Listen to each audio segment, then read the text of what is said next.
Tunataka kateni ya purple na white hapa na hiyo hii color mix inafaa itolewe. Yes. There these partitions need a variety of curtains with different colors here. Wakati Mungu amebariki mtu hapa, kesho nakuja na kateni purple ama white. So akiomba Mungu ambie Mungu kumbuka hiyo. By the time God will bless somebody here, he or she will be coming of different colors of curtains as she or you will be praying. You will just mention to God that God. Maana maandiko haya yasema ya kwamba Mungu na yakumbuke lile yafanya katika nyumba lako. Sio ulichompea mchungaji. Hallelujah. Amen.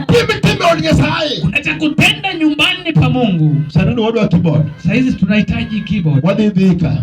Tutaenda Thika. Speaker waogego. Hatuna speaker. Pao katiji maduuni na tinyogoka. Hizi beba hii kubwa tinabeba mabegani. Kikoro wotoni makurgi wadi yudhika. Kukigo jalito mudhika kikoro olili beba.